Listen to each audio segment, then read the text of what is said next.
وأشهد أن محمدا عبده ورسوله. اللهم صل على محمد وعلى آله وأصحابه أجمعين. اللهم أرنا الحق حقا وارزقنا اتباعه وأرنا الباطل باطلا وارزقنا اجتنابه. اللهم إنا نسألك الهدى والتقى والعفاف والغنى. لا إله إلا أنت سبحانك إنا كنا من الظالمين. اللهم إنا أصبحنا منك في نعمة وعافية وستر، فأتم علينا نعمتك وعافيتك وسترك في الدنيا والآخرة. ربنا زدنا علما نافعا مباركا، ولا حول ولا قوة إلا بالله العلي العظيم. Alhamdulillah, hadirin dan hadirat yang dirahmati Allah. Pertama sekali marilah kita memanjatkan kesyukuran kepada Allah Subhanahu wa taala kerana dengan limpah kurnia-Nya serta taufik dan hidayah yang Allah Taala kurniakan kepada kita, dapat kita bersama-sama sekali lagi pada pagi yang mulia ini untuk kita meneruskan pengajian dan perbincangan kita.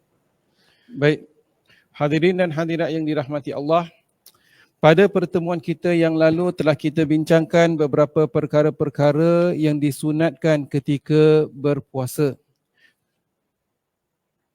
Tak dengar? Sini clear?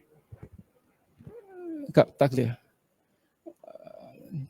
Testing 1, 2, 3. Boleh clear? Pelan. Afwan ya. Mungkin pihak masjid dapat lihat mengenai jemaah yang di belakang. Jemaah yang di kawasan belakang, muslimat, mungkin sound system dia di belakang speakernya tak clear. Baik, hadirin dan hadirat yang dirahmati Allah, pada pagi yang mulia ini insya-Allah kita akan meneruskan pengajian di muka surat 479. 479 dengan tajuk menjauhi perkara-perkara yang bercanggah dengan ibadah puasa. Betul ya? InsyaAllah saya mohon maaf kerana kelewatan hari ini atas sebab-sebab yang tak dapat dielakkan. Kita start 10.20, maka nescaya insyaAllah kita akan habis lebih kurang 11.20. Barang siapa yang perlu beredar awal, tak mengapa, boleh beredar mungkin dalam pukul 11 terpulang insyaAllah.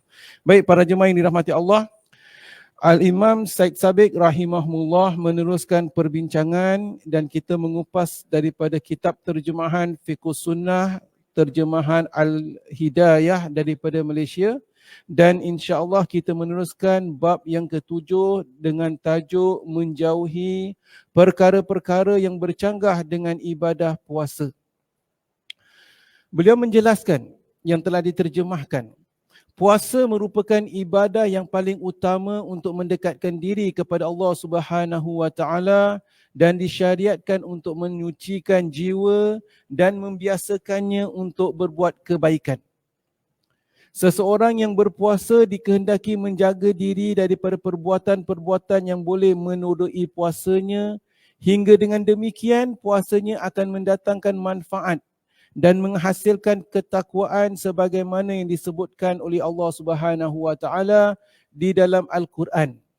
Jadi hadirin dan hadirat yang dirahmati Allah, seperti mana yang telah kita kupaskan sebelum ini pada pertemuan-pertemuan yang lalu, ibadah puasa adalah satu ibadah yang kita melakukannya semata-mata untuk mencari keridhaan Allah Subhanahu wa taala. Maksudnya ibadah puasa adalah antara ibadah-ibadah yang kita lakukan untuk mencari keridhaan Allah Subhanahu wa taala, dan seseorang yang berpuasa berbeza dengan ibadah yang lain. Kalau ibadah yang lain, seseorang yang melakukan ibadah tersebut, orang ramai mungkin boleh nampak dan boleh mengetahui. Orang yang menderma, ketika dia menderma, orang boleh nampak. Orang yang solat sunat, ketika dia solat sunat, orang boleh nampak. Tetapi orang yang berpuasa, ketika dia duduk sedang dia berpuasa, tak ada orang yang mengetahui. Jadi itulah antara hikmah, fadilat ataupun antara keagungan ibadah puasa, di mana kita dapat menjaga keikhlasan kita semata-mata mencari keridhaan Allah. Ketika kita berpuasa, nescaya orang tidak mengetahui. Boleh dengar tak di belakang? Okey. Dah boleh dengar ke belum? Baik. Jadi itulah penulis mengatakan ia merupakan antara ibadah yang paling utama untuk mendekatkan diri kepada Allah Subhanahu Wa Taala. Kita duduk diam, tak ada orang mengetahui sedangkan kita berpuasa. Kita berada di tempat tugas, katakan. Kita berpuasa sunat hari Isnin ke hari Khamis ke, tak ada orang mengetahui sedangkan kita berpuasa. Contoh para jemaah yang dirahmati Allah. Bukan hanya demikian, ianya juga adalah antara ibadah yang dapat menyucikan jiwa dan membiasakannya untuk berbuat kebaikan dan juga untuk menerapkan sifat keikhlasan. Jadi apabila dia berpuasa, tak perlu dia isytiharkan, aku hari ini puasa. Tak. Seperti mana dia berada pada hari-hari yang lalu, hari-hari yang sebelumnya, pergi kerja, dia bekerja hari biasa. Sama ada puasa ke tak puasa, dia tetap pergi bertugas. Sama ada puasa ke tak puasa, dia tetap menjalankan tugas hariannya. Tetapi bagi diri dia, aku berpuasa. Berpuasa adalah ibadah dia meninggalkan yang halal. Mencari keridaan Allah. Maksud meninggalkan yang halal, makan dan minum halal. Tapi dia meninggalkan kerana Allah. Telah Allah Ta'ala syariatkan. Apatah lagi pada bulan Ramadan, apabila terbit fajar, dia meninggalkan yang halal kerana bersama-sama kesemua umat Islam yang lain menjalani ibadah puasa. Meninggalkan makan kerana Allah dan nanti apabila terbenamnya matahari, dia pun makan kerana Allah. Kalau tak kerana Allah, di siang hari Ramadan, dia boleh ambil seteguk air. Tapi kerana Allah, dia meninggalkan walau seteguk air. Walau orang tak nampak. Apabila terbenamnya matahari, kadang-kala ada sebagian orang dah terbiasa tak makan, tak lapar pun. Ya, tak lapar.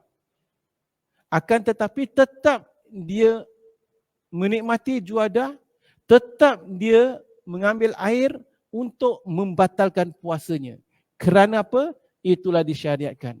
Hentikan makan kerana Allah dan dia mulakan makan dan minum pun kerana Allah. Ini contoh para jemaah.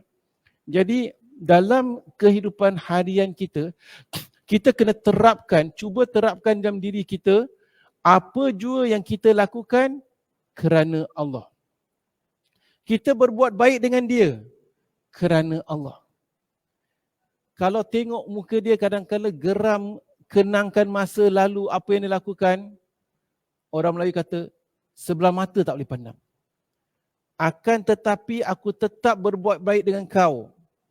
Bukan pasal kau ni famous, bukan pasal kau ni berpangkat, bukan pasal kau ni berdarajat. Kerana Allah. Tak apa. Assalamualaikum. Tetap berbuat baik.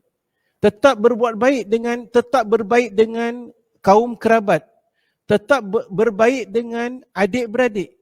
Kadang-kala berpisah, kadang-kala bergaduh. Tetapi kerana Allah. Biasakan diri kita. Kalau ikutkan rasa, aku tak nak pergi sana. Tak nak pergi kelas, tak nak pergi kuliah. Kalau ikutkan rasa, aku nak pergi ke sini. Tetapi kerana Allah. Contoh. Jadi kita biasakan para jemaah. Jadi seseorang yang berpuasa dikehendaki menjaga diri dan perbuatannya yang boleh menodai puasanya. Di sini penting para jemaah. Seringkali kita apabila bincangkan tentang dalam bab puasa, kita seringkali dengar. Kita kena bukan hanya puasa makan dan minum, tetapi mata kita kena puasa, telinga kita puasa. Ya baik, kata-kata. Tetapi di sebalik itu, kita cuba terapkan. Kita sedang berpuasa, bukan hanya berpuasa mata dan telinga dan mulut. Aku ini sedang puasa, nak tengok boleh. Tapi aku tinggalkan tengok tadi kerana Allah. Inni shaim. Sesungguhnya aku berpuasa. Rendahkan pandangan. Bukan hanya pandangan mata. Kadang-kadang kita lihat, kita sering kali dengar, berpuasa kena puasa mata, puasa telinga. Ya. Tetapi bukan hanya mata dan telinga, kita punya ego juga. Kita punya marah juga. Kadang-kadang sedang berpuasa. Aku ni berpuasa. takkan puasa marah, maka kontrol. Kalau ikutkan rasa, memang nak marah. Akan tetapi, ini shaim. Sesungguhnya, aku berpuasa. Jadi bulan Ramadan itu para jemaah yang dirahmati Allah, bulan yang kita cuba membentuk, mendidik diri kita. Sebahagian kebiasaan kita perlu kita kikis dan hapuskan. Kadang-kadang luar Ramadan pun bolehlah. Cuma kadang-kadang luar Ramadan tu cakap-cakap kadang-kadang ikutkan marah juga, ikutkan rasa juga sebagian orang. Akan tetapi kita sedang berpuasa. Berpuasa berarti kita menahan diri. Menahan diri bukan daripada makan dan minum, menahan diri daripada melakukan apa juga perkara yang tak dibenarkan oleh Allah Subhanahu wa taala. Makan dan minum di siang Ramadan bukan makan dan minumnya. Akan tetapi makan dan minum di siang Ramadan adalah perkara, perbuatan yang tak dibenarkan oleh Allah. Jadi bukan makannya, bukan minumnya. Tetapi ianya perkara yang tak dibenarkan oleh Allah Ta'ala di siang hari Ramadan. Jadi perkara yang tak dibenarkan oleh Allah SWT di siang hari Ramadan, antaranya adalah makan, minum, mengumpat, melihat perkara-perkara maksiat, mengadu domba, memfitnah orang, berburuk sangka, marah dan sebagainya. Jadi ini semua antara perkara-perkara yang perlu kita mengekang diri kita. Baik. Sebagian orang apabila kalau kita tidak memahami perkara sedemikian, dia lihat di siang hari Ramadan, Ustaz, kita tengok TV, batal tak puasa? Tengok TV batal tak? Alah, tengok TV saja, tak makan minum, tak tengok apa-apa maksiat pun. Tetapi tengok TV itu kadang-kadang tengok orang berkucuk.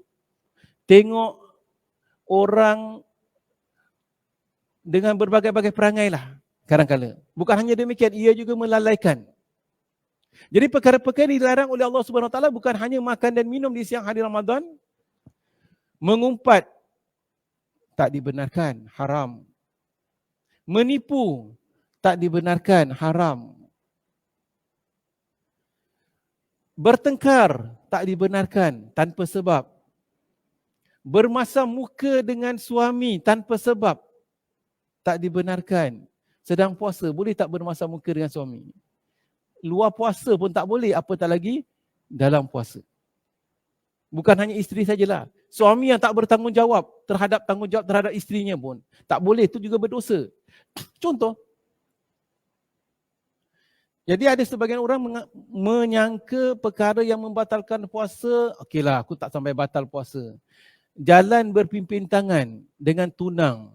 Jalan berpimpin tangan dengan girlfriend dia, boyfriend dia, boleh tak? Sebab kalau orang yang tak faham tu, bagi dia bukan hanya berpimpin tangan, cium boyfriend dia pun tak apa. Batal tak? Tak batal, bukan buat apa-apa, cuma cium saja.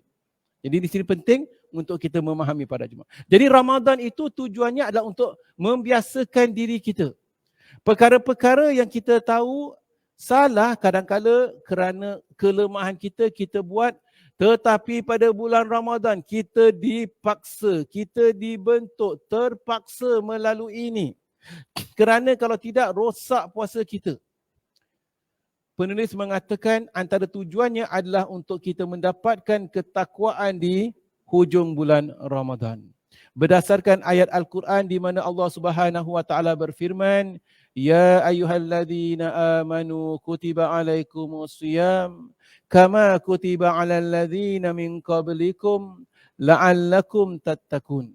Wahai orang-orang yang beriman, telah diwajibkan ke atas kalian berpuasa seperti mana telah diwajibkan ke atas umat yang terdahulu. Moga-moga kalian beroleh ketakwaan. Jadi antara matlamat puasa di bulan Ramadan adalah untuk kita beroleh ketakwaan. Ketakwaan yang akan kita raih kalau sekiranya kita betul-betul menghayati Ramadan, kita jaga perkara yang dilarang, kita tinggalkan, perkara yang disuruh kita cuba tambahkan, biasakan akhir Ramadan, moga-moga telah terbiasa. Itu yang kita inginkan. Penulis mengatakan, moga-moga kita dapat menghasilkan ketakwaan di akhir Ramadan. Berpuasa bukan hanya sekadar menahan diri daripada makan dan minum, penulis mengatakan. Tetapi dia adalah menahan diri daripada makan, minum dan apa jua yang dilarang oleh Allah Subhanahu Wa Taala, seperti mana yang telah kita sebutkan tadi. Apa juga yang dilarang oleh Allah Taala. Jangan kita tanya ini makruh ke, ini haram ke, ianya dilarang, jangan buat. Mana mungkin seorang yang berpuasa di siang hari Ramadan tetapi apabila menjalankan tugas tidak menjalankan tugas dengan amanah. Di siang hari Ramadan berpuasa, hari Sabtu, Minggu seberang tambak pergi Johor, shopping, hari Senin malas pergi kerja, lalu ambil MC. Haram. Tanpa sebab tak sakit, kita dah belajar dah. Seseorang yang tak sakit, apabila dia ambil MC, haram, dosa. Hari tersebut, duit gajinya tak sah. Perlu kita memahami. Ramai yang tak memahami. Puasa, tapi buat perkara sedemikian. Kerana apa? Orang semua buat. Perkara dah biasa dah. Kalau malas kerja, tak sakit. Kalau malas kerja, nak rehat, ambil leave. Boleh. Ada 14 hari leave, ambil. Tetapi ambil MC berarti kita menipu, kita berbohong. Kita dah belajar dah. Kita berbohong, pergi doktor tak sakit, kita ambil MC untuk rehat. Company tak tahu. Agak-agak kalau company tahu, oh kau tak sakit nanti ambil MC. Okey tak? Kita pun takut nak kita sembunyikan. Nescaya perkara yang kita nak sembunyikan tu menunjukkan bukti ianya satu kesalahan. Jadi perlu meninggalkan makan dan minum dan apa juga yang dilarang oleh Allah Subhanahu Wa Taala. Dari Abu Hurairah radhiyallahu anhu bahwasanya Nabi SAW pernah bersabda, "Laisa siyamu minal akal wasyurb, innama siyamu minal lagwi warrafathi, fa in sabbaka ahadun aw jahlun alaik, faqul inni shaim, inni shaim." Abu Hurairah radhiyallahu anhu menjelaskan, Nabi SAW telah bersabda, puasa tidaklah bermaksud setakat menahan diri daripada makan dan minum, akan tetapi puasa yang sebenar adalah menjauhkan diri daripada perbuatan sia-sia dan perkataan keji. Innamas shaim minal lagwi wal rafathi. Lagwi adalah perkara yang melalaikan, lagu. Jadi penulis mengatakan terjemahan di sini dikatakan perbuatan sia-sia. Maksud lagu tu adalah perbuatan yang melalaikan. Apa juga perbuatan, perkara yang melalaikan, itu adalah lagu. Jadi Rasulullah mengatakan fa innama shaimu minal lagwi. Sesungguhnya shaim berpuasa itu adalah meninggalkan perkara-perkara yang melalaikan perkara-perkara yang sia-sia. Saya nak tanya jemaah, konteks kita. Apakah perkara yang kita buat melalaikan kita? Bukan haram tau, bukan haram. Saya bukan kata perkara yang haram. Perkara yang melalaikan. Apa dia? Contoh? Handphone. Handphone melalaikan. Kalau kita ada berurusan kerja, silakan pakai handphone. Handphone tak bersalah. Handphone tak bersalah. WhatsApp tak bersalah. Facebook ke Instagram ke social media tak bersalah kalau kita gunakan dengan kebaikan. Sambil kita berbicara ni, ada sebagian jemaah kita yang tak berada bersama kita. Berada di rumah melalui Facebook Masjid Qasim. Dia gunakan Facebook Masjid Qasim untuk mengikuti kuliah. Alhamdulillah. Jadi handphone, Facebook, apa saja social media tak bersalah. Yang salah adalah apabila kita menyalahgunakan. Begitu juga dadah tak bersalah. Dadah tak haram. Sebab tu saya kurang senang atau kurang bersetuju dengan sebahagian kata-kata katakan dada itu haram. Dada tak haram. Menyalahgunakan dada yang haram. Dada apabila kita mengambil menggunakan dengan betul, ianya memberikan kebaikan. Dibolehkan. Tak salah. Yang salah adalah menyalahgunakan dada. Dan yang salah adalah menyalahgunakan handphone. Yang salah adalah menyalahgunakan social media. Yang salah adalah menyalahgunakan YouTube. Yang salah adalah menyalahgunakan perkara-perkara tadi. Lagwi. Yang kita dilarang. Shaim, berpuasa adalah kalau kita terbiasa dengan amalan-amalan atau apa juga perkara yang lalai, stop pada bulan Ramadan. Pause. Ustaz, tak boleh tengok social media? Boleh lah. Betul, sebab sekarang social media tu bukan hanya perkara yang tak baik. Social media tu kadang-kadang kita berita pun sekarang dapat social media. Berapa ramai di antara kita masih beli surat khabar? Bila kali terakhir kita tengok surat khabar? Semua dapat daripada social media. Tak salah, Alhamdulillah. Dapatkan berita, dapatkan ikut kuliah, tak mengapa, Alhamdulillah. Tetapi kalau ianya melalaikan kita setakat tengok gosip atau tengok YouTube, tengok drama, apatah lagi seperti mana yang saya sering kali sebutkan, kalau kita ikut drama Korea ke drama Indonesia yang 50 episod, 100 episod, 300 episod, definitely melalaikan. Lepas satu nak kena ikut, lepas satu nak ikut satu, lepas satu. Boleh tak Ustaz?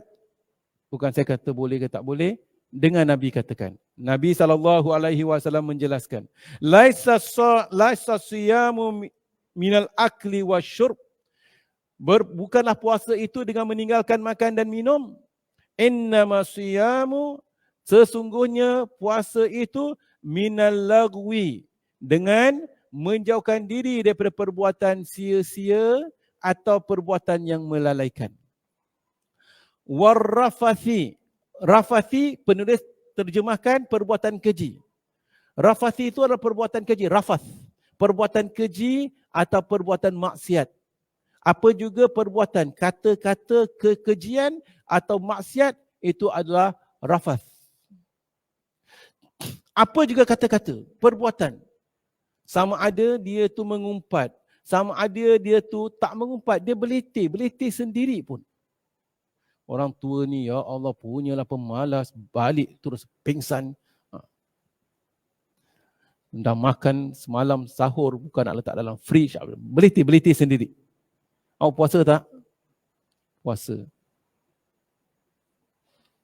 Tengok, inna lillahi wa inna ilaihi raji'un. Hasbunallahu wa ni'mal wakil. Biasakan para jemaah.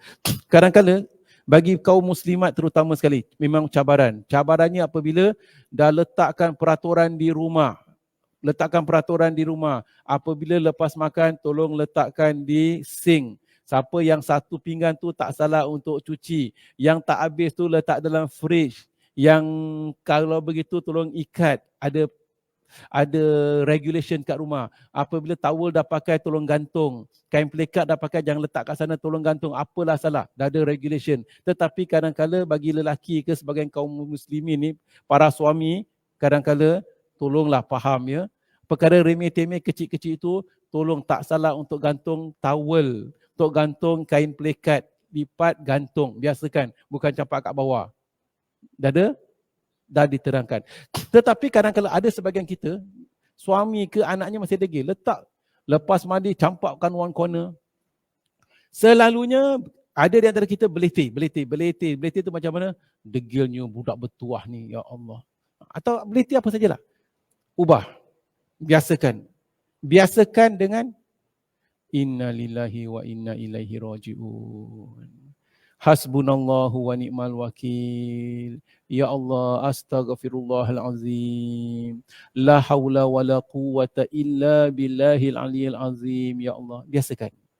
Kita tengok geram, tapi istighfar. Hasbunallahu wa ni'mal wakil. Cubaan betul. Ya Allah, biasakan. Terutama sekali Ramadan. Jadi dah tak perlu, sebab kalau kita beletih, kita penat. Beletih berbicara yang tak ada faedah ni, lagwi, sia-sia, tak beri kemanfaatan, kita penat. Maka dari itu, biasakan dengan zikrullah. Bukan hanya demikian, Jadi puasa tu bukan hanya meninggalkan makan dan minum. Rasulullah menjelaskan fa in sabaka ahadun, jika kamu dicaci atau dianggap bodoh oleh orang lain, au jahlun alaik, kita diajak berkelahi atau kita dicaci.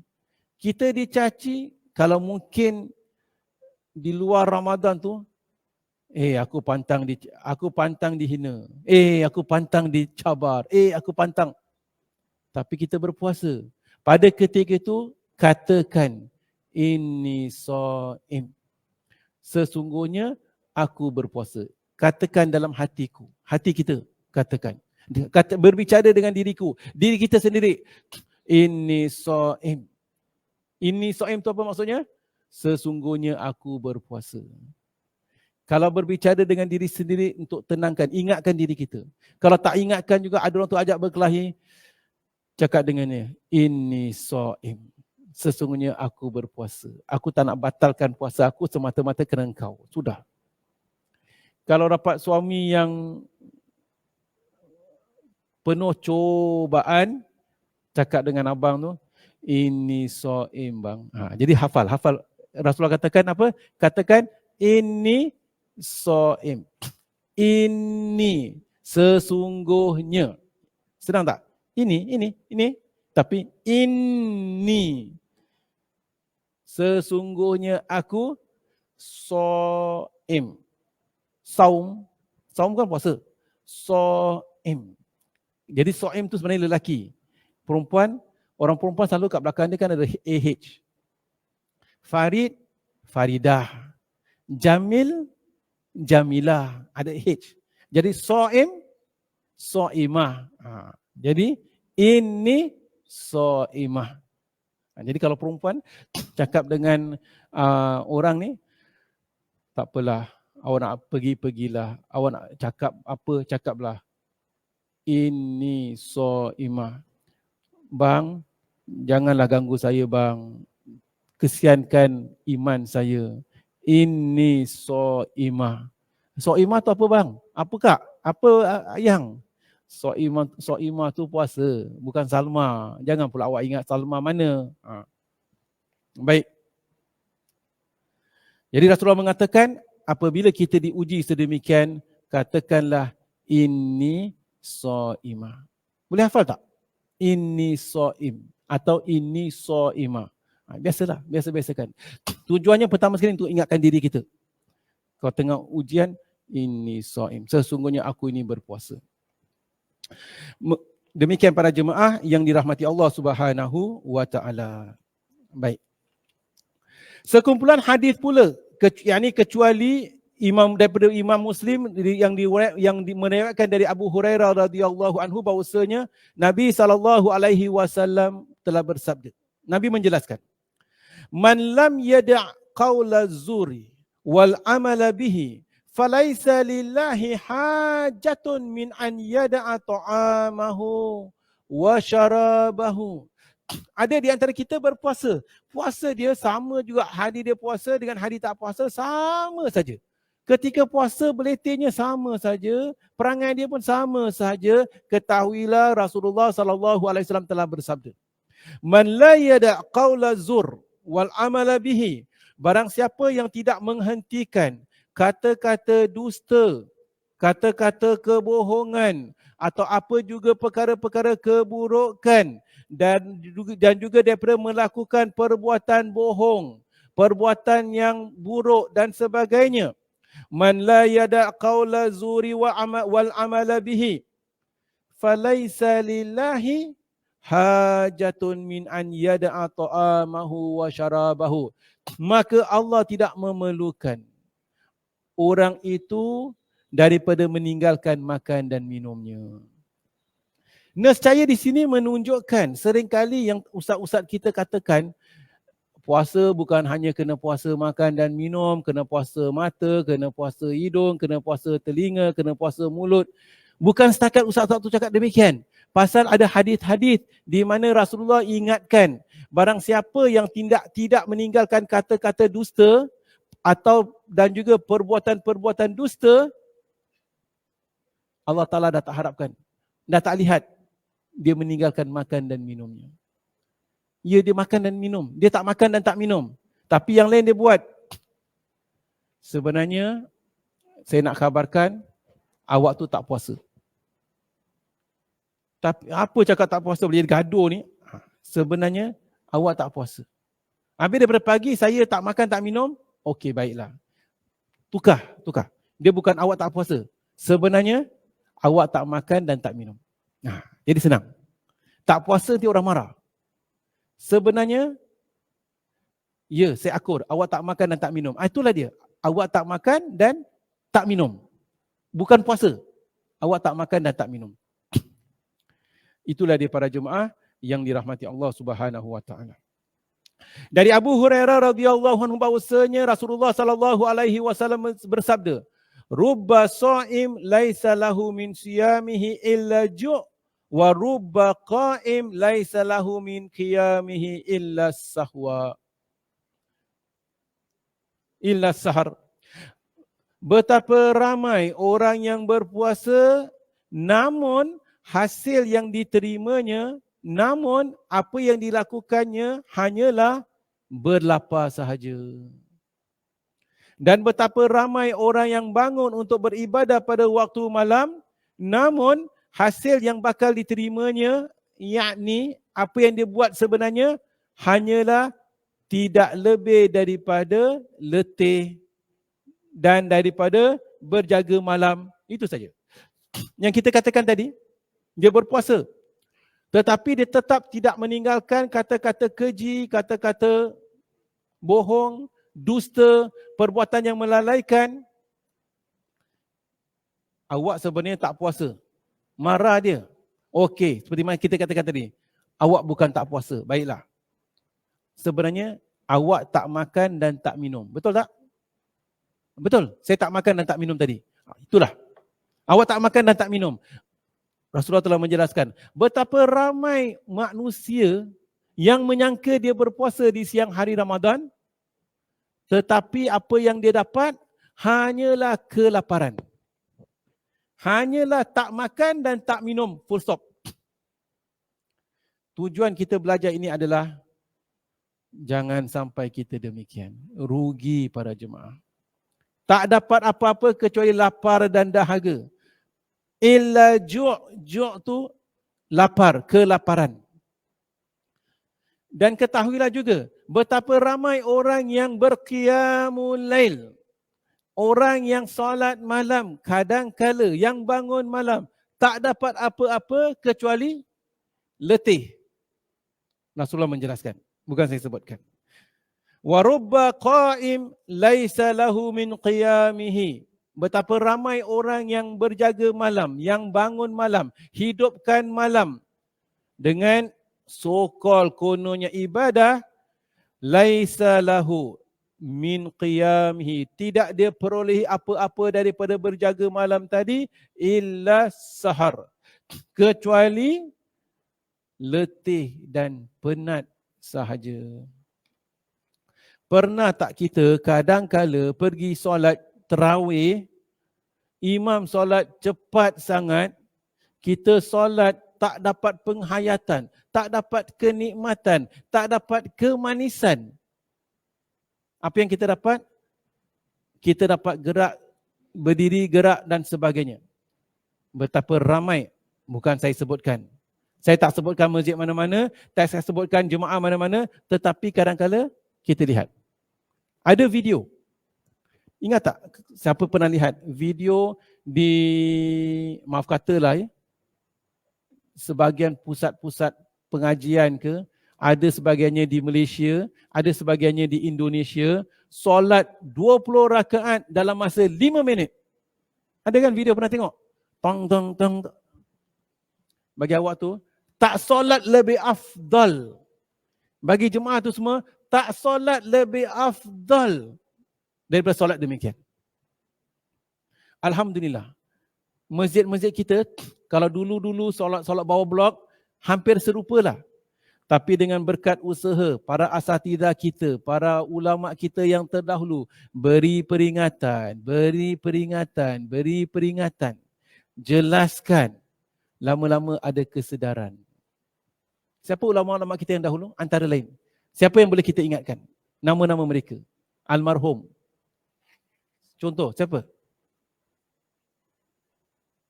Almarhum Ustaz Syed Abdillah Al-Jufri. Masya Allah. Rahimahumullah. Lagi? Ustaz Son Haji Muhammad. Masya Allah. Siapa lagi yang kita ingat? Asatizah sejak lama. Siapa lagi? Sebut namanya supaya namanya tercatat. Siapa lagi? Almarhum Ustaz Abu Bakar Hashim. Masya Allah. Allahumma ghfir lahum warhamhum wa'afihim wa'fu anhum. Lagi siapa lagi? Ustaz Abu Bakar Hashim, Ustaz Abdullah Al-Jufri, Ustaz Osman bin Jantan, Ustaz Umbi Ali, Ustaz apa lagi? Umbi Ali, dah sebut. Lagi siapa lagi? Cepat, bantu ingatkan. Kita naik saksi sekarang. Siapa lagi? Ya? Ustaz Daud Ali. Ada di antara kita nak sebut tak tahu masih hidup ke tak, takut tersalah pula ya. Lagi siapa lagi? Ustaz Daud Ali. Lagi Ustaz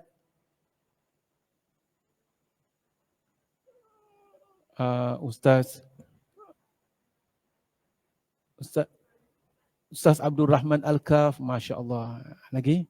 Ustaz siapa lagi? Ustaz Son Haji Ahmad. Siapa lagi?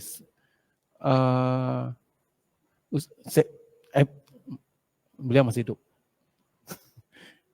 Ahmad Smed. Lagi siapa lagi? Ustaz Muhammad Nur Taib. Alhamdulillah. Ini contoh-contoh para asatizah kita yang dengan berkat usaha mereka sedikit demi sedikit kita dapat kesedaran. Sekarang masjid-masjid kita insya-Allah tak ada yang kelang-kabut demikian. Ada mungkin bau-bau yang tak faham sikit. Tetapi secara umum ada tumak-ninanya. Contoh para jemaah yang dirahmati Allah Subhanahu Wa Taala. Jadi kalau kita nak solat, biar solat dengan sempurna. Terus terang saya katakan. Memang baik kita solat di masjid. Solatlah di masjid. Tetapi kadang-kadang sebahagian masjid itu solatnya kadang-kadang kurang kita dapat penghayatan. Kadang-kadang saya sendiri solat di rumah. Kerana apa? Masjid kadang-kadang dia nak raikan jemaah, kadang-kadang ialah nak solat 8 rakaat, dah 8 rakaat, dulu daripada 20 rakaat pergi 8 rakaat. Daripada 8 rakaat pun nak express juga. Allahu Akbar. Jadi itu yang buat kadang-kadang sebagai masjid, kita rukuk subhan rabbiyal azim, satu kali dapat baca. Terus sami Allahu liman hamidah, sah tak? Sah. Penting tumak-ninah. Kadang-kadang saya lebih prefer, kadang-kadang sebagian waktu solat di rumah. Solat di rumah kita buat 8 rakaat. 8 rakaat tu kita buat seolah-olah seperti solat tasbih. Seperti yang saya sebutkan. Subhana rabbiyal azim ketika rukuk tak perlu baca 3 kali. Baca 7 kali. Subhana rabbiyal a'la ketika sujud tak perlu baca 3 kali. Baca 3 kali, 5 kali, 7 kali. Berapa banyak kali kita nak baca. Kemudian kita baca doa setiap kali. Ketika sujud. Contoh. Perkara sedemikian kadang-kadang tak dapat kita lakukan ketika di masjid kerana imam nak kena raikan jemaah. Itu yang buat kadang-kadang kita tak dapat sujud lama, tak dapat rukuk lama. Sebab tu kadang-kadang tarawih tu kalau tengok tempat tak bersesuaian, solat di rumah dapat lamakan rukuk, lamakan sujud. 8 rakaat kita buat 1 jam, 1 jam setengah. Masya Allah. Dapat merasakan kemanisan. Lihat pada diri masing-masing. Maksudnya kita nak penghayatan, kita nak dapat kebiasaan, kita nak dapat lepas solat nikmat, kemanisan, ketakwaan, la'allakum tattaqun. Tak nak dapat setakat penat. Kerana kalau dapat setakat penat, Nabi SAW telah menyebutkan rubba sha'im laisa lahu min siyamihi illa ju'. Perumpamaan betapa ramai orang yang berpuasa tidak dapat apa-apa daripada puasanya kecuali kelaparan. Hasbunallahu wa ni'mal wakil. Wa rubba qa'im laisa lahu min qiyamihi. Dan betapa ramai orang yang bangun malam, yang berdiri malam, tak dapat apa-apa kecuali illa sahar. Kecuali keletihan. Hasbunallahu wa ni'mal wakil. Moga-moga ya Allah terimalah puasa-puasa kami dan amalan-amalan yang kami lakukan walaupun ianya penuh dengan kelemahan. Rabbana taqabbal minna siyamana wa qiyamana, amin ya rabbal alamin. Baik, kita masih lagi bincangkan perkara-perkara yang digalakkan, yang tak digalakkan, yang dimakruhkan ketika berpuasa. Perkara seterusnya di muka surat 481, bersiwak. Apa yang dimaksudkan dengan bersiwak? Bersiwak adalah membersihkan gigi. Penulis mengatakan, disunatkan bagi orang yang berpuasa bersiwak ketika sedang berpuasa tanpa wujud perbezaan sama ada dilakukan pada waktu pagi maupun waktu petang. Imam Tirmizi ada menjelaskan, bagi Asy-Syafi'i tiada larangan bersiwak sama ada dilakukan pada waktu pagi maupun waktu petang. Nabi SAW selalunya bersiwak ketika sedang berpuasa. Ini telah kami bahaskan dalam bab pertama, bahagian kitab buku pertama kita telah bincangkan. Baik, kita kupaskan. Seseorang yang berpuasa disunatkan bersiwak ketika dia berpuasa. Ustaz, tak fahamlah. Kan ketika berpuasa kan makruh bersiwak. Bersiwak tu apa? Bersiwak adalah membersihkan gigi. Nescaya kita disunatkan membersihkan gigi ketika kita berpuasa. Kerana apa? Ketika kita berpuasa, para jemaah yang dirahmati Allah, kita tak makan dan tak minum. Kadang-kadang gigi kita ada one layer of, maaf kata ya, lendir ke, layer of macam berminyak ke atau sebagainya lah. Jadi kita disunatkan membersihkannya. Ada sebagian jemaah berkata, Ustaz, bukankah kita dah belajar bab ini? Kita tak digalakkan bersiwak membersihkan gigi selepas terbit matahari kerana bukankah ada hadis yang mengatakan bau mulut orang yang berpuasa itu lebih harum daripada bau kasturi. Jadi kenapa pula dalam kitab kita menjelaskan kita disunatkan bersiwak? Baik, kita perlu faham. Kita kena faham. Bau mulut orang yang berpuasa itu lebih wangi daripada bau kasturi. Apa maksud di situ? Kita faham. Orang yang berpuasa dia tak makan. Apabila dia tak makan, satu hari tak makan, kadang-kadang apabila dia berbicara, keluar, apa nama dia? Hawa. Hama, bukan hama. Keluar bau lah. Dan apabila dia berbicara, keluar bau daripada perut yang kosong. Itu yang dimaksudkan dengan bau mulut orang yang berpuasa. Lebih harum daripada bau kasturi kerana daripada perut yang kosong, apabila dia berbicara, kadang-kadang keluar bau. Kita perlu bezakan antara bau mulut daripada perut dengan bau mulut daripada gigi. Beza. Kalau bau daripada perut itu yang dikatakan itu disebabkan kita tak makan, maka nescaya keluar bau daripada perut. Akan tetapi, kalaulah bau itu bukan daripada perut, akan tetapi daripada daging semalam buka puasa terselit kat gigi kita, maka keluar bau daripada daging yang terselit, itu lain. Ini bukan babnya. Nescaya perlu keluarkan daging. Sahur kita makan benda yang berminyak, lalu gigi kita berminyak, itu lain. Jadi apabila kita memahami bau mulut orang berpuasa lebih harum daripada bau kasturi, ianya daripada perut kita, bukan daripada gigi kita. Gigi bab yang lain. Dalam bab gigi, dalam bab mulut kita ini, kita tetap disunatkan membersihkan gigi kita. Sama ada kita nak gunakan kayu siwak, silakan. Atau nak gunakan berus gigi, silakan. Perlu ingat juga, Nabi menyuruh kita bersiwak. Maksudnya disuruh kita membersihkan gigi.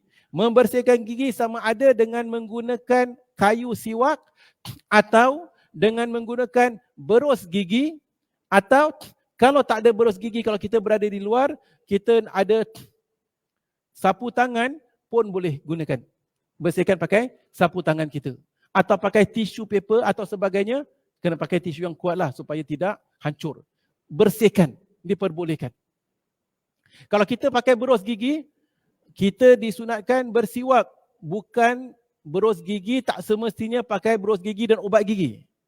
Kalau kita dah tahu kita di siang hari, kalau kita pakai ubat gigi, kita berus gigi, akan keluar buih, akan keluar perkara-perkara yang mungkin boleh telan ubat gigi tadi. Maka jangan perbincangan kita bukan pasal ubat gigi. Perbincangan kita adalah bersihkan gigi kita. Nescaya para jemaah yang dirahmati Allah, tiada perbezaan. Diperbolehkan kita bersiwak di siang hari Ramadan. Sama ada sebelum masuk waktu subuh atau selepas masuk waktu subuh atau telah terbit matahari atau matahari telah tergelincir sekalipun, diperbolehkan. Terutama sekali kalau mereka itu bertugas dengan orang ramai, bertugas dengan orang-orang yang berbangsa bukan beragama Islam, supaya tidak menyebabkan ketidakfahaman atau ketidakselesaan. Bagi orang-orang yang tak beriman, yang tak berpuasa, mereka tak selesa katakan. Kalau dah tahu begitu, diperbolehkan kita lap, bersihkan gigi kita.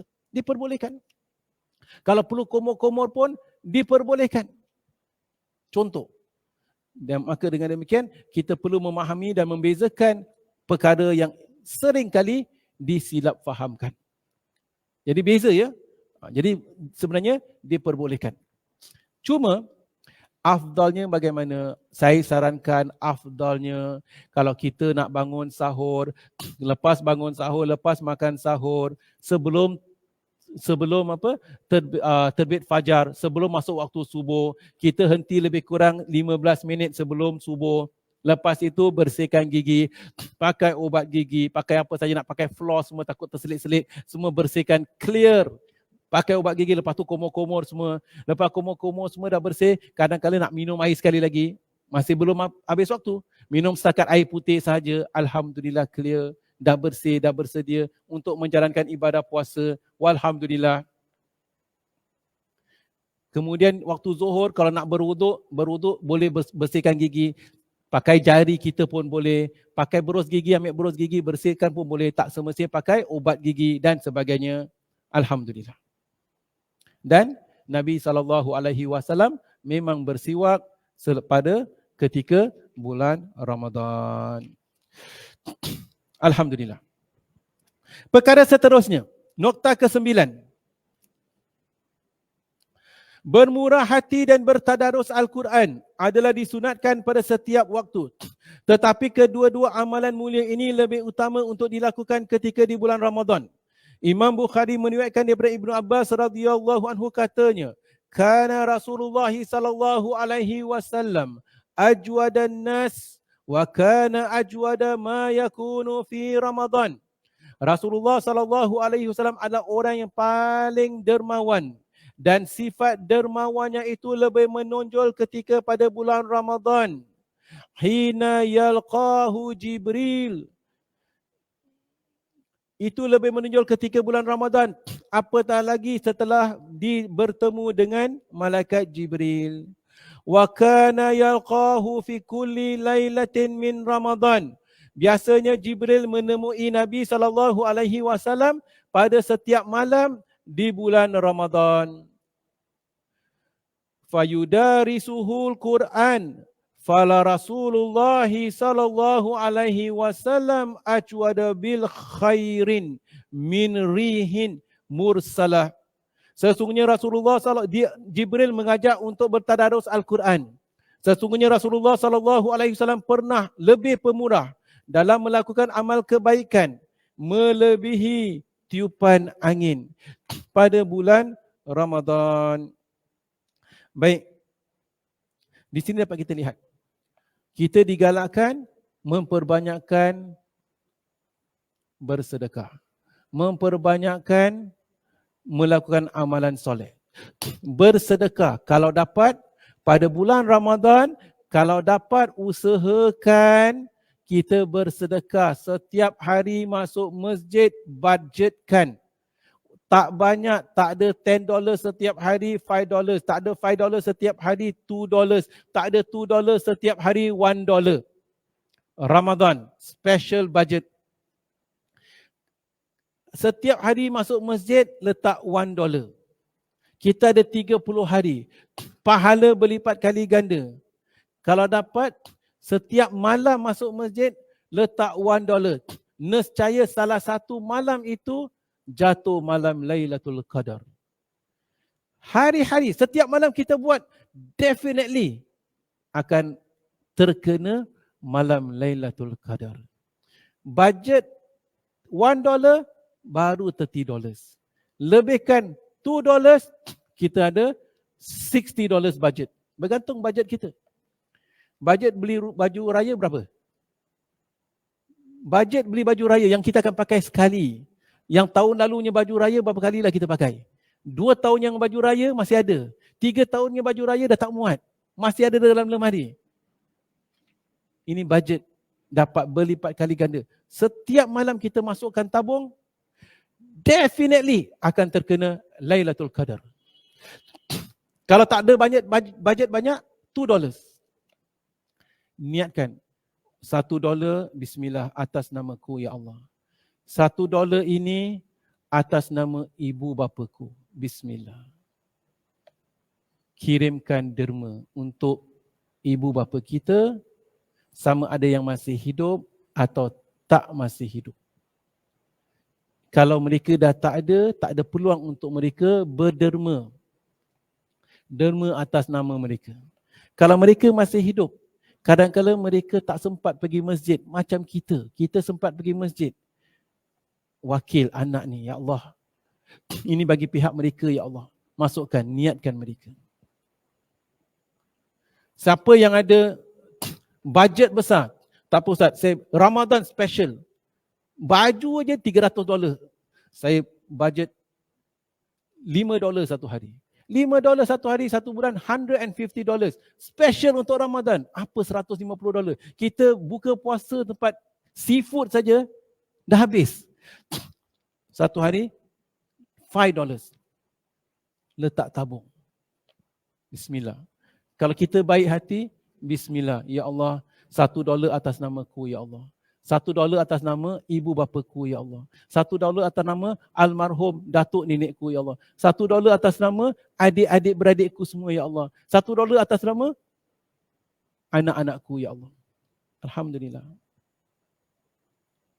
Atau $1 atas namaku, ya Allah. $1 atas nama ibu bapaku dan datuk nenekku, ya Allah. $1 atas nama suamiku atau isteriku dan adik-beradikku. $1 atas nama anak-anakku. $1 atas nama mungkin aku pernah hutang seseorang, tak perasan, terlupa. Pernah aniaya orang, pernah hutang dengan dia. Ini, ya Allah, untuk mereka. $5 every night. Budget $150. Akan terkena Lailatul Qadar khairum min alfi syahr. Lailatul Qadar lebih baik daripada 1000 bulan. That $5 masuk. Cuma kadang-kadang Ustaz, saya ni naklah, tapi tak hari-hari dapat pergi masjid. Kadang-kadang tak sempat. Kalau demikian, pada bulan Ramadan, pernah dilakukan oleh sebahagian golongan, apa yang dia buat, baiklah, aku beli tabung. Letak kat rumah. Tabung ini aku niatkan tabung masjid Kasim ke, tabung madrasah Al-Junaid ke, tabung apa ke, tak apa. Tabung tak boleh isytiharkan kepada orang. Nanti illegal pula. Nanti mereka report polis, diorang tak ada sebarkan tabung. Ini tabung aku buat sendiri, tak apa. Letak kat rumah. Atau letak 2 tabung. 1 tabung masjid, 1 tabung madrasah. Alhamdulillah. Setiap malam, pastikan antara maghrib dengan subuh, malam, setiap malam derma. Bismillah.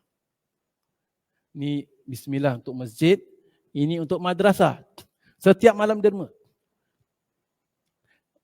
Seolah-olah kita masuk masjid live, tapi tak kesempatan. Letak tabung. Ujung bulan Ramadan, hantar masuk. Brrr. Alhamdulillah. Setiap malam aku masukkan. Ini kita transfer. Alhamdulillah. Para jemaah fikir, rush Ramadan para jemaah yang dirahmati Allah Subhanahu wa taala. Baik. Cuba letakkan niat. Perkara-perkara yang mudah, yang kadang-kadang dipandang kecil tetapi ganjarannya besar. Biar sedikit istiqamah. Daripada kita masukkan sekali 100, lebih baik hari-hari dapat masuklah Lailatul Qadar. Kemudian kita juga disunatkan, digalakkan untuk banyak bertadarus Al-Quran. Ramai di antara jemaah kita dapat mengkhatamkan Quran. Alhamdulillah. Terutama sekali kaum muslimat. Dalam bab ini saya tak nafikan kaum muslimat selalunya lebih ke hadapan daripada kaum muslimin. Masya Allah. Mungkin orang lelaki siang bekerja. Orang perempuan bukan tak kerja kat rumah. Ya, macam-macam kerja dia. Tapi orang perempuan pandai lebih disiplin lah. Orang lelaki kadang balik pingsan. Ya, contohlah. Bagi mereka yang tak pernah khatam Quran. Ada di antara kita awal Ramadan baca Quran. Alhamdulillah. Tapi ada di antaranya tak lepas Al-Baqarah. Baca Quran sikit penat-penat, lepas tu Al-Baqarah panjang sangat, tak habis Al-Baqarah. Ada yang lepas Al-Baqarah masuk Ali Imran, tak habis Ali Imran. Contoh. Ada yang sampai juz ke-15, ada juz yang ke-20. Kita cuba pada Jumaat. Apa yang boleh kita lakukan? Sama juga. Setiap hari kita baca sedikit demi sedikit. Al-Quran ada 30 juz. Ramadan ada 30 hari. Satu hari satu juz, 30 hari 30 juz. Yelah, senang cakap, memang betul. Tapi nak istiqamahkan satu hari satu juz tu yang kadang-kadang masalah. Jadi nak fikirkan mudah, satu hari satu juz, kita breakkan dia. Dalam satu juz Al-Quran, kalau kita lihat, ada 8 makra'. 8 makra'. Makra' tu adalah, kalau dulu Al-Quran lama tu ada ain. Sekarang tak pakai ain, pakai makra'. Jadi 8 sections lah. Ya. Setiap satu juz ada 8 sections. 8 makra'. Satu makra' ni lebih kurang 2 muka surat. Atau 2 muka surat suku. Okay. 2 muka surat suku. Lebih kurang. Kadang-kadang 2 muka surat. Kadang-kadang 2 muka surat setengah. Plus minus. Kalau 2 muka surat itu, kalau mereka yang baca biasa normal, boleh habis dalam masa 5 minit, 7 minit. Kadang-kadang 10 minit. 2 muka surat. Kalau slow katakan 15 minit. Okay. Satu makra'. Saya sarankan setiap kali baca 2 makra'. Contoh, lepas subuh ke lepas terbit matahari baca Quran, 2 makra', dia 8 kan? Kalau dia baca 2, satu hari dia kena baca 4 kali. Lepas zuhur ke baca 2, lepas asar ke baca 2, lepas maghrib takut tak sempat lah nak siapkan Ramadan, lepas tarawih baca 2. 2. Kalau 2 makra' tu lebih kurang setengah jam. 2 makra'. Oh, tak. 2 makra' 15 minit boleh habis. Okey. 2 makra'. 5 minit, 7 minit, 15 minit. Ya. 2 makra', alhamdulillah. Siapa yang lagi rajin baca 4 makra'. 4 makra'. 4 makra' saya try momentum yang biasa, tak laju, setengah jam. Dapat terbit matahari setengah jam, zuhur katakan atau asar setengah jam, kemudian lepas isyak, lepas tarawih setengah jam. Kalau 4 makra', kalau 4 makra' berarti setengah juz. Kita baca 4 makra', 2 kali baca saja. Siapa baca 4 makra', siang baca 2 kali 4 makra ini, malam lepas isyak baca 4 makra, setengah jam. Nescaya setiap hari dapat baca 1 juz Quran. Setengah jam, 4 makra. Ni bagi mereka yang ada masa. Kalau tak ada masa, baca 2 makra. 2 makra kena baca 4 kali. Ya. Kalau dapat baca 4 makra, baca. Contohlah, kalau kita dapat baca setiap kali 4 makra setengah jam maksimum. Saya pernah try setengah jam. Bacaan yang bukan laju. Bacaan perlahan. Sabbihisma rabbikal a'la, subhana rabbiyal a'la. Ada masa untuk berzikir in between. Contoh. Maka kalau setiap kali kita baca 4 makra.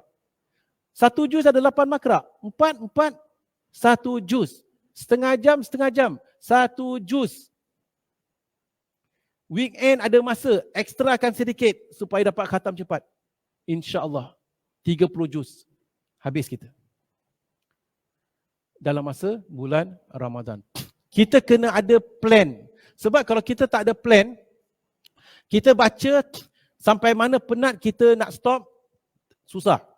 Kerana apa? Kita tak ada berhenti tempat yang sepatutnya kita berhenti. Tapi kalau kita dah tahu, kita dah momentum, aku dah pagi ni nak baca 4 makra. 4 makra, 1 makra, 2 muka surat. Dalam lebih kurang 8 muka surat baca. Tengok lagi sikit, lagi sikit. Alang-alang ni nak habiskan lah. Jadi kita betul-betul stop tempat yang kita plan. Jadi, kalau kita nak mudah, kita gunakan handphone. Okey, kita baca hari pertama, 4 makra, stop surah berapa. 4 makra, stop ayat berapa. Dan kita akan dapati ada di antaranya semua stop betul-betul akhir surah. Tandakan. Pasal kadang-kadang kita pegang Quran sampai masjid, aku stop kat mana? Buka handphone, stop kat mana? Tandakan. Plan. Demikian para jemaah yang dirahmati Allah. Kita cuba letakkan tekad pada Ramadan ini, insya-Allah, barang siapa yang tidak pernah khatam Quran, dia boleh khatam Quran. Lakukan demikian. Dia boleh khatam Quran, insya-Allah. Dan bahkan kalau dia dah biasa 4 makra, dia baca 4 makra pagi, 4 makra petang, 1 bulan khatam Quran. Lepas Ramadan, masa tak selalu sangat kan. Tak usah baca 4 pagi, 4 petang. 1 hari 4 makra saja. Berarti 2 bulan khatam Quran. Lepas Ramadan. Pasal dalam Ramadan 4, 1 hari 8 makra, 1 juz. 1 hari 1 juz, 1 bulan khatam Quran. Lepas Ramadan, jangan 1 hari 1 juz lah, takut tak istiqamah. 1 hari tak payah 8 makra, 4 makra. 2 bulan khatam Quran, 2 bulan khatam Quran. Kalau 4 makra setengah jam pun tak ada time, 2 makra lah lepas Ramadan. Kalau 2 makra 15 minit, setiap hari 15 minit baca Quran, nescaya setiap 4 bulan khatam Quran lepas Ramadan. Setiap 4 bulan khatam Quran. 15 minit setiap hari. Plan. Contoh para jemaah yang dirahmati Allah. Alhamdulillah. Moga-moga Allah Subhanahu Wa Taala beri kita taufik dan hidayah, beri kita kekuatan dan istiqamah untuk kita mengerjakan amalan-amalan soleh. Baiklah para jemaah, sampai di sini saja pertemuan kita. Segala yang benar itu daripada Allah Subhanahu Wa Taala, segala silap dan salah atas kelemahan saya sendiri. Saya terlupa ada soalan di sini pula. Memenangkan masa sempat tak? Subhanallah, panjang soalannya. Baik, di sini ada beberapa hadis, ada beberapa pertanyaan. Pertanyaan pertama, 5 malam yang tidak ditolak doa padanya, malam pertama bulan Rejab, malam nisfu Syaban, malam Jumaat, malam Idul Fitri dan malam Idul Adha, memang tak dinafikan ada hadisnya, tetapi sebagian ulama-ulama hadis mengatakan hadisnya ada hadis lemah. Ya. Muharram bulan Allah, Syaban bulanku dan Ramadan bulan umatku juga ada yang ulama menjelaskan ianya adalah hadis lemah atau hadis palsu. Tak dinafikan. Ya. Ma'al hijrah, tiada doa awal dan akhir tahun. Pada awal bulan Muharram, adakah di sana doa awal akhir tahun? Kita digalakkan berdoa bila-bila masa sahaja. Tetapi sebahagian pendapat yang mengatakan Barang siapa yang berdoa dengan doa akhir tahun, nescaya syaitan akan berteriak, iblis akan berteriak, sia-sia aku. Dengan dia berdoa dengan doa ini, diampunkan segala dosa-dosanya yang lalu. Itu semua adalah hadis-hadis maudhu'. Bukan daripada hadis dhaif sekalipun. Ia daripada hadis yang maudhu' di mana ulama hadis menjelaskan tak ada sandaran. Di mana barang siapa berdoa pada akhir tahun, awal tahun, lalu iblis berteriak diampunkan segala dosa-dosanya, tidak.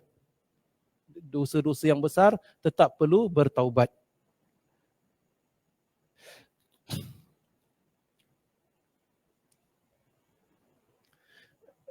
Apa yang dimaksudkan dengan hari tarwiyah? Kalau kita mengetahui pada Zulhijjah ada 8 hari bulan, 9 hari bulan, 10 hari bulan. Jadi itu antara 8 hari bulan sebagai contoh. Zulhijjah. Baik, di sini ada beberapa pertanyaan yang lain. Saya jawab secara ringkas kerana masa. Daripada Puan Jamila Al-Hasan, beliau bertanya, boleh tak derma melalui Masjid Penau? Tadi kita katakan kita nak masuk masjid tabung, tak sempat pergi masjid buat derma di masjid, kita buat tabung di rumah diperbolehkan, ataupun buat penau lagi bagus. Kalau penau terus transfer ke masjid, setiap malam penau. Cari masjid-masjidnya Penau, letak list malam ni masjid sana, malam berikutnya masjid ke sini, masjid malam ketiga. Jadi 1 bulan ada semua masjid kita dapat derma. Alhamdulillah. Kemudian dapat madrasah-madrasah derma. Puan Dewi Widyastuti bertanya, apabila kita batal wuduk pada saat solat di rakaat ketiga, apakah kita wajib mengulangi solat dari awal rakaat 1 atau bisa melanjutkan rakaat ketiga dan keempat setelah kita berwuduk lagi? Apa soalannya? Kita solat maghrib 3 rakaat. Pada rakaat kedua kita batal. Lalu kita berwuduk, kita kena start all over again lah. Maghrib. Sebab maghrib 3 rakaat tu bermula dengan takbir, berakhir dengan salam. Kita tak boleh in between. Berbeza dengan solat tarawih. Solat tarawih katakan kita buat 20 rakaat. 2 rakaat salam, 2 rakaat salam, 2 rakaat salam dan 6. Kemudian kita batal wuduk. Kita batal wuduk, lalu kita nak sambung tarawih, tadi dah 6. Kita buat 2. Ni yang ke-8, ke-10 boleh. Pasal setiap solat itu 2 rakaat, 2 rakaat. Yang 2 rakaat, 2 rakaat, 2 rakaat tadi dah sah, dah sempurna. Jadi yang baki kita sambung. Tetapi kalau solat maghrib atau isyak yang 3 rakaat atau 4 rakaat, kalau kita batal in between, batal keseluruhannya. Jadi kita kena ulangi daripada mula. Wallahu a'lam bishawab. Baik, itu saja pertanyaan-pertanyaan yang ada. Sampai di sini pertemuan kita. Segala yang benar itu daripada Allah Subhanahu wa taala. Segala silap dan salah atas kelemahan-kelemahan saya sendiri. Wallahu a'lam bishawab. Aqulu qawli hadza wa astaghfirullahal azim li wa lakum wa lisairil muslimin wal muslimat wal mu'minin wal mu'minat. Subhanakallahumma wa bihamdika asyhadu an la ilaha illa anta astaghfiruka wa natubu ilaik. Wassalamualaikum warahmatullahi wabarakatuh.